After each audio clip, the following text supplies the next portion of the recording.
Conference Director, and we are here live at the 2021 IAAPA Expo in Orlando. We wanted to give you a little more insight into what's been happening on the floor. We hope you watched our live stream this morning of Zamperla's new concepts that they shared with us, and I am here with Adam Sandy, Zamperla's roller coaster sales and marketing director, and to give you a little more look and share that enthusiast view, because Adam is an enthusiast himself, definitely. Definitely, I grew up loving coasters. And what a treasure to end up with a career that you can continue that love and bring passion to your role. It's really been a blast, and I feel really lucky to kind of get to do this on a daily basis. Not many people get to really say they love what they do when I do every day. So there's certainly challenges, but it's a lot of fun. I bet. And you've heard a little bit about us talking about connected by coasters. This is a true story that Adam had a passion and moved into a career, and you've had a very exciting career that you've gotten to do a lot with roller coasters. I know now you're with Zamperla, but what's been a highlight of your career? How about my career? I'd say two really fun things I got to do before I came to Zamperla was one, just the American Dream project. We actually sold that around 2012, 2013, and it was a long period because 555 had a ton of challenges with that project. It was really complicated. So to see that open in 2019 was a blast. And then I actually got to climb up the Star Flyer here in Orlando. So I have a nice selfie of me with my head poking out the top. So that was also a lot of fun. Those are two great highlights. Yeah. And it is, you're right though, American Dream had a lot of problems. There was a lot of doubt if it would ever actually open. To see that come to culmination. No, I mean, and my hat's off to the Gramasian family. Like they went through so many challenges and building in some really difficult areas. Like the park's really just built on a swamp. I mean, from a construction standpoint, they really did an amazing job bringing so many attractions there and just creating that world-class facility. So, with my former life, I sold the Gerstlauer product and the ropes course, and now I'm on the team that sold so many of the flat rides there. So, just kind of a lateral move in a way. It is. That's just such evidence, though, of what a strange small industry the amusement industry really is. It really is, and it's so funny because I see so many people. Some are friends, some are competitors, but I see them around the world, and even it's awesome to see Ace here in Orlando. But I'll see like the guys at Whitewater, Pro Slider, Mac, and I really only know them from Orlando or Shanghai or other places. It's really kind of fun.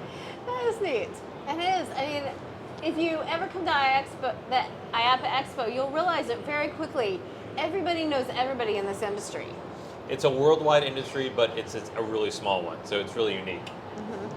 It's really fun. I feel honored to have gotten to be even just a step into it with what I get to do for Ace. Oh, that's awesome. Yeah, and I was just reflecting today, I can't believe this. I think this is my 5th IAAPA. And it's amazing to walk the aisles and know so many people that I've just gotten to know them because of coming here. Yeah. Yes. But today, y'all had a press conference. We did. We shared the Family Thrill launch today. And for us, it was a blast because, we introduced, I think our first was the Double Heart, and that was in June. We had this whole, can I back up? Yes. Back up. So we had Z Fun Week, and our whole idea was, obviously COVID happened this year and in 2020. And internally, we actually spent a lot of time creating new rides because we have a lot of ideas, but life gets busy, and we don't always get those rides and concepts out there. So during COVID, business slowed down, but instead of saying, okay, we have to back off, the ownership team said, no, let's double down. Like, our engineers have come up with all these cool concepts. Let's, engineer them and roll them out. So we started Z Fun Week in March this year. Our first coaster was a Double Heart, so we're offering 50 and 70 meter LSM launches. Really cool concepts. The next one we released was really small. It's the Family Thrill launch. So that one's actually opening a park in North America next year. It's our small family gravity system, but it's got a launch on it. It should be a lot of fun. And then the Family Thrill launch today. So Double Heart's 48 inches to ride. The family launch was 36 to ride. And then the Family Thrill launch that we debuted today is 42. And I'm particularly excited because, as I mentioned during the press conference, I have 2 kids, both daughters, and my 5-year-old, as I say, is stubbornly short. She just crested 42 this year. And I think, probably as you know from your experience, you go to so many parks and they've got great kiddie rides that are 36 inches on the coaster side, but there's not a whole lot in the middle. You see some spinning coasters, you see some wild mice. Some of the mine trains have actually had those height limits raised just over time. And so when I took Kira, my youngest, to parks, we'd always be like, she wants to graduate from the kiddie coasters, but she can't ride the bigger stuff. And I love this because it's really built for that 42 to 48-inch kid, but the park gets marketing out of it, and we realize it's a huge investment for parks, and they need to have some things to talk about. It can't just be, oh, we add another wild mouse, great.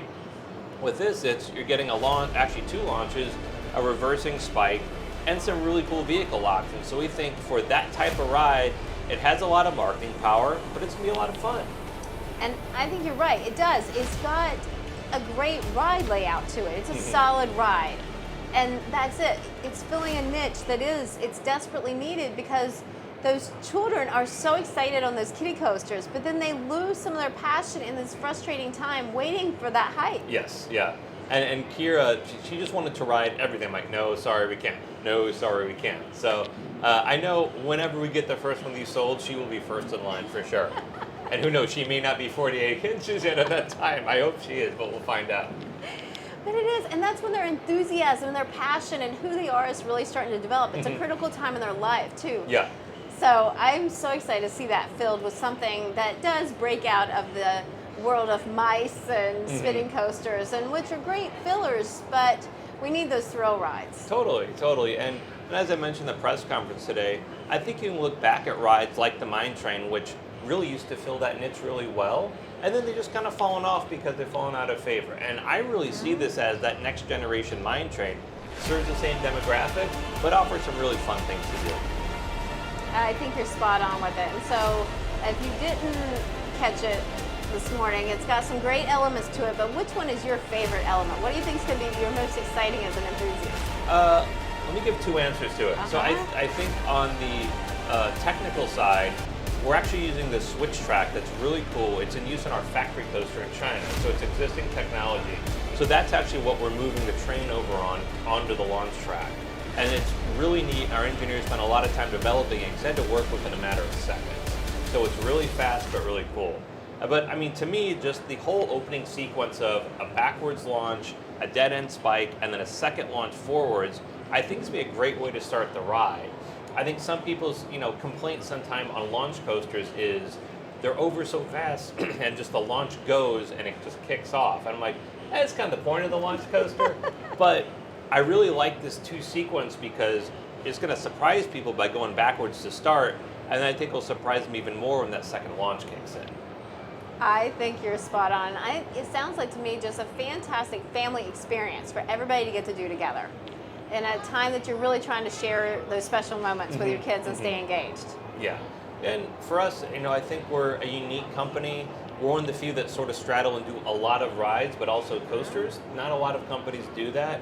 And I think we've also realized over time that we really try to serve everyone, and my hat's off, there's some great coaster companies that only do big stuff, good for them, but our audience is really parks that serve everybody. So we've got 36, 42, 48-inch rides, and we've got to make sure that we're offering really good experiences in all those realms. We can't just have something that's fun here. We're really trying with the relaunch of our coaster division to offer exciting attractions at all those height limits.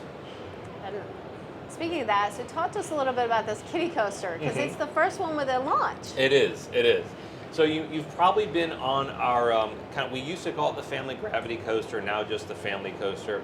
It had 88 meters of track, and that's what we sold a ton of. We did a lot with Cedar Fair, a lot with Six Flags, and we've been going back through all our coasters and saying what worked really well and what needs to be revamped.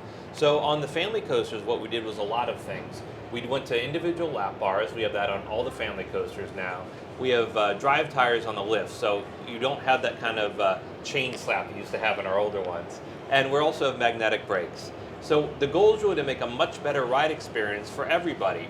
But even on the buyer's side, we're doing things like eliminating a lot of the welds, so your cost of ownership goes down. So we're trying to bring that technology not only to our big, cool, big, fast coasters, but even on the family stuff. We want to lower that cost of ownership for people while improving the ride experience. So this one, we kind of doubled the length of our classic family coaster, had that tire drive lift to start, go down a helix, then a launch in the middle, and then go through another helix. We think it's going to be a really nice combo.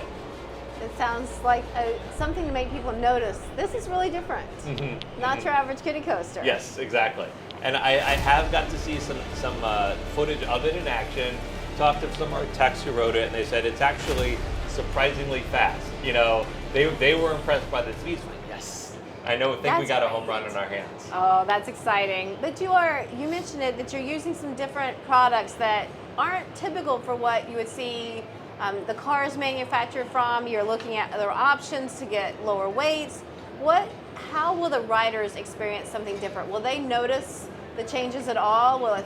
Riders really won't notice anything. I mean, really, it's for us, owning Luna Park and the other properties has just taught us a lot about what it takes to run an amusement park, because you would think that the guys who engineer the rides know exactly how they work, but rides work in a lot of different climates all over the world, and we have a lot of different experience levels working on attractions. So what owning Luna has allowed us to do is really better understand not only how that ride works when the engineers calculate it, but how it works after 1, 5, or 10 years. And then we can go back and say, okay, we need to change this. So like on the Lightning, that's our upgrade of the Thunderbolt that people may know. It's kind of our next generation ride. A lot better restraints, a lot better car body, a lot better systems. But the big thing on it is something that you probably won't notice unless you're a maintenance guy, and that's the bogies, that's what holds the wheels, and then the chassis of the vehicle itself, it's all milled aluminum. So there are no welds, there's no non-destructive testing, NDT testing, and that really saves parks a lot of time and money. So our hope is that they're going to maybe spend that money on a bigger ride, and since they're not going to be spending it on doing that annually, and we think it's going to be really successful for them. And a lot less maintenance for them, just simpler. Yes. Anything to streamline, right? Yeah, it's going to make their lives easier, and I think we've all seen this year, it's been a heck of a year, and there are a lot of challenges that operators are facing now. Getting help is a really big thing, just getting staff. On the maintenance side, sometimes getting experienced staff, so this means they require less people, less hours, less money to take care of their coasters, and that also allows them to invest in other things, and we really think that's important. That is, and that's great to really think about the end product and the consumer and what do they need. That says a lot, but you're right. Having that Luna Park experience, it does let you look at it differently. Totally. Yes. And so for you, you're new in this role, looking at the couple of years ahead, what are your goals for where you would like to get to work and install things? I mean, I think for us, honestly, it's a little less where and a little more what. So for me, I would love to have one of our double hearts out soon. I think that's going to be a really fun ride. I've gotten in the past to work with Six Flags America. It's my home park right down the street. I'd love to be able to do a coaster with them someday. I have some ideas, so we'll see if they talk. Okay. But they have it's a really nice park. But I'd love to see maybe something like a family thrill launch, because that's a great example of a park that doesn't have that middle of the road coaster when it comes to height restrictions. So I'd love to work with them on kind of rounding out their coaster collection, making it work well. That's nice for you to look right near home first. Yeah, it'd be great. Yes. And since that's near my home too, I'm like, yeah, let's go for it. You're signed up already. I am, I'm in. Yes. Now, being in sales in the roller coaster world, what does a day look like for you? Will you give them a little insight into what a day working in the industry looks like? Sure. So I talk to a lot of people. We use Teams, so we talk face-to-face quite a bit. And it's really talking to our team members in Italy, the team members in New Jersey, as well as our customer base. So just kind of having conversations, talking with people on a regular basis. Sometimes it's about new rides, sometimes about problems we're having. They are machines, they are breakdown. But I think something Zamperla does really well is if there's a problem, whether it's your tech, your salesperson, or whoever, we're going to pick up the phone when you call. We don't walk away when there's a problem. So, I've in my former role, my current role now, if there's an issue, I might talk to somebody, bring in the techs, or they talk directly to the techs. But really knowing what's going on is super important for our team. And then you're on the road a lot too. You're physically out in the parks. Yeah, I'm gone about 35% of the year traveling. So for me, I travel, I'd say 80% of the year internationally, about 20% domestic on average. And great way to get to ride some coasters too, right? It is a great way to ride some coasters, but there's some bummers. Like this year, I was in Abu Dhabi. The day I was at Ferrari World, it was closed. Only day of the week. So there's some bummers too where I can't really just run back there and hop on the rides. You really can't. Schedule another business trip, right? I'm hoping to. That's good motivation to get an engagement in sales, this right? This is true. We need to get a few more things going over there so I can get back. That's great. Well, Adam, thank you so much for sharing some insight into Zamperla and your career with everybody at home. We hope you're enjoying all that's happening from the IAAPA show floor. And Adam, thank you for sharing your time with us. Thanks so much. Appreciate you guys stopping by.